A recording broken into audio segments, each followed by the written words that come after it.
I want to do a quick little tutorial on how to swap out an exhaust stud on an M20, M30, M10, and which ones I suggest, just based on my experience with how good they are.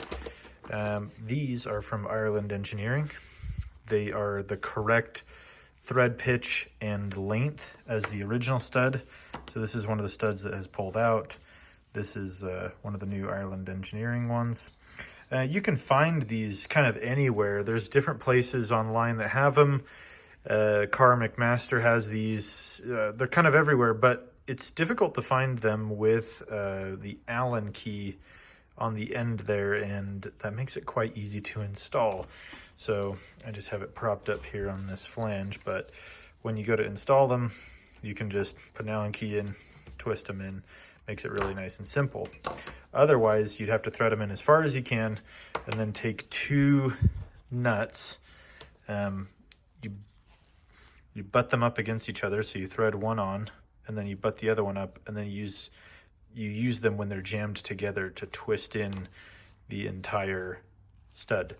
And on the engine over here, I'm going to show you how to remove them, and we actually do that same method but just in reverse, taking them out.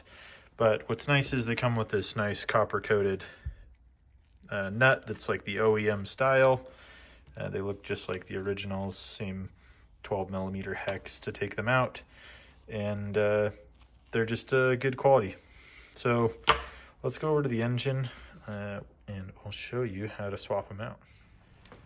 So I prefer to have an Allen key, the 4mm Allen key, on a ratchet like this.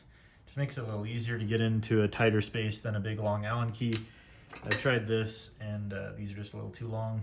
The angled Allen key is nice, but you don't get as much leverage as with this. So that's the first tool. And then you'll just need two 12mm. I just have a socket and a spanner. You can do either way. And then the next thing you'll need, like I showed earlier, is just two of the original hardware. And we're just gonna butt them up against each other like this. So let me zoom in here and see if we can get you guys a better look. I'll try not to cover it up. So the first thing you do is just thread one on and leave enough space. This one, let me see if I can find one that has a cleaner thread.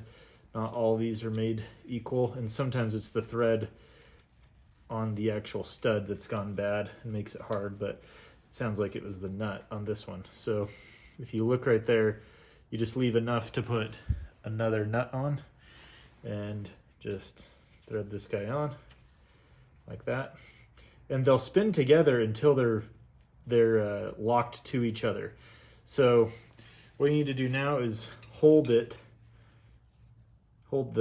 back one with a spanner, and then with another spanner or with a socket wrench, tighten them against each other.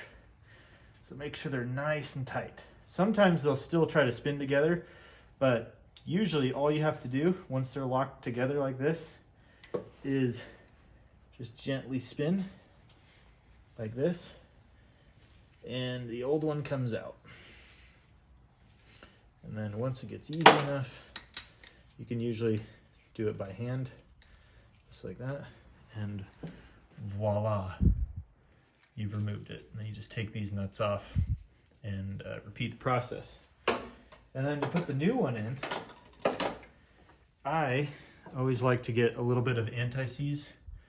I find on exhaust this helps a lot. If you have anti-seize on the nut portion, it always helps them come on and off. Like if you ever have to take the manifold off, just put like a tiny little bit on the end here. But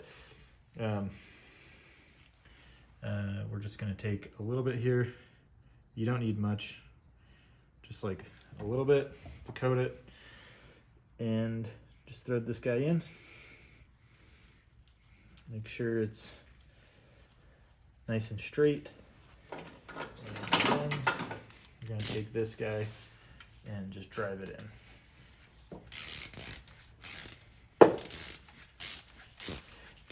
And it has equal pressure the whole way. It's not like it's difficult, but you just can't really drive it in with your fingers at this point. You just have to have a wrench or some sort of power ratchet if you have one. Mine's currently loaned out. So we're just gonna go like this, and it's getting close to bottoming out.